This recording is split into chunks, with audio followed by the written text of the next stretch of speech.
Écoutez, alors là, cette histoire de France-Afrique, aujourd'hui, où on parle du décès de Jacques Chirac, c'est une affaire qui, chaque fois, me met hors de moi. Je veux dire que la relation entre la France et l'Afrique, c'est autre chose que ces éternelles histoires que l'on ressasse, où on voit des mecs avec des valises de billets en train d'aller de l'Afrique en France pour financer des partis politiques, etc. Enfin, moi, j'ai été pendant 14 ans le collaborateur du président, à l'époque Premier ministre ou maire de Paris. Je peux vous dire que son intérêt et son amitié pour la France et pour l'Afrique, pardon, allait bien au-delà de ces histoires qu'on a ressassées, oui, avec la France-Afrique mystérieuse, avec cette proximité, avec des affairistes, etc. C'était bien autre chose.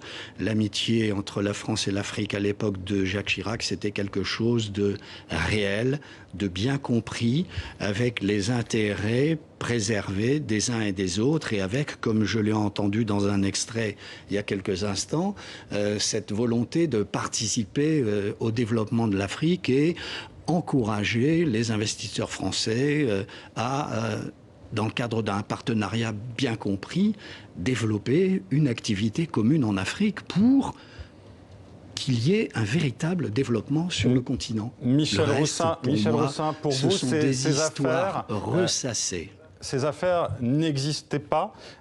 Parfois, on n'a pas mis, justement, comme c'était dit dans le sujet, les grands principes démocratiques de côté. Mais jamais je n'ai vu ou entendu que l'on mette de côté des grands principes démocratiques. Au contraire, je pense que pendant la période de la présidence de Jacques Chirac, on a toujours essayé, avec des difficultés, parce qu'on n'y est pas toujours arrivé, à préconiser, conseiller une vie beaucoup plus démocratique dans les pays. On a essayé de rappeler un certain nombre de règles, d'accompagner les efforts dans certains pays qui ont été qui se sont transformés en succès. Lorsque vous voyez que le président de la République du Sénégal est élu pour la deuxième fois sans la moindre manifestation, que cette transition s'est passée récemment, tout ça, c'est le résultat d'une vie en commun entre les Africains et les Français. Il y avait aussi, bien évidemment, Michel Roussin, sa proximité avec Omar Bongo au Gabon, avec Gnassingbé Eyadema au Togo. Je ne sais pas si vous m'avez entendu, mais il y avait ces relations avec ces présidents. Comment voulez-vous faire? Vous avez des relations avec ces pays-là. Il y a des chefs d'État qui sont élus, qui sont nos correspondants. Ce n'est pas à nous de juger. Ce n'est pas à nous de porter un jugement. Merci Michel Roussin. Moi, je n'étais pas venu ici pour vous parler de ces sujets. Je pensais pouvoir m'exprimer sur, effectivement, l'amitié développée par Chirac en Afrique et le résultat de cette action permanente de soutien et de compréhension des Africains. C'était notre rôle également à nous, en tant que journalistes, d'aborder ces affaires, Monsieur Roussin.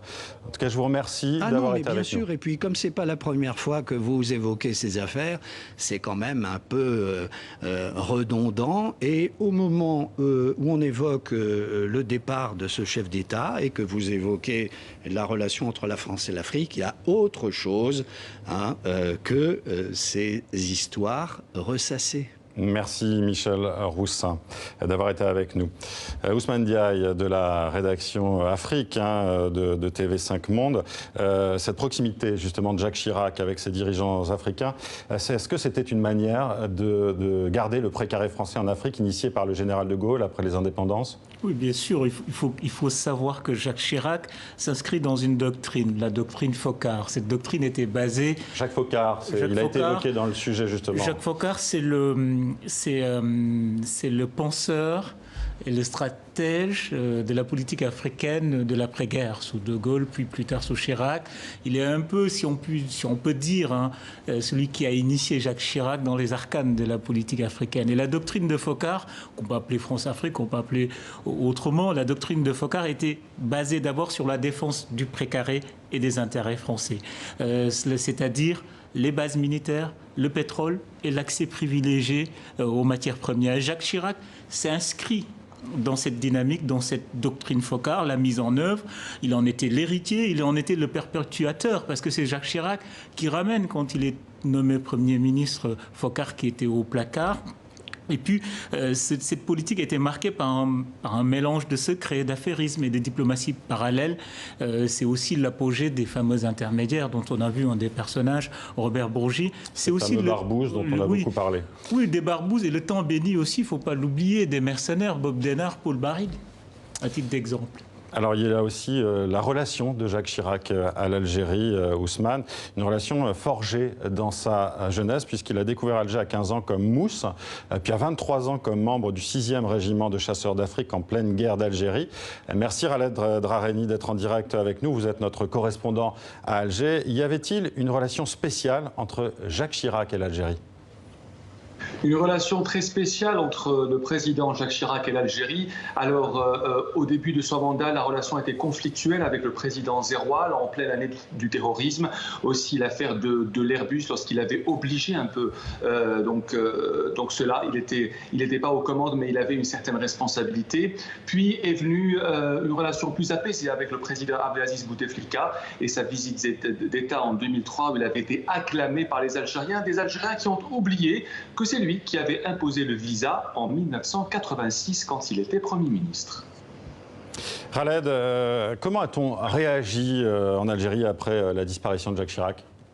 Alors, pour être honnête, pas beaucoup de réactions. Ici, les Algériens se sont très occupés par cette révolution pacifique. Il y avait des réactions sur les réseaux sociaux et des réactions assez bonnes. Certains disent que c'est le dernier grand président que la France a eu. Ses successeurs apprécieront. Il parle bien sûr de la relation conflictuelle avec Nicolas Sarkozy. L'ambassadeur de France à Alger, Xavier Driancourt, a dit que c'était un ami sincère de l'Algérie, diplomatiquement parlant. Il y avait une relation un peu particulière, même si ici, il n'y a toujours pas de réaction officielle à la mort de Jacques Chirac. Merci Khaled Drareni en direct d'Alger.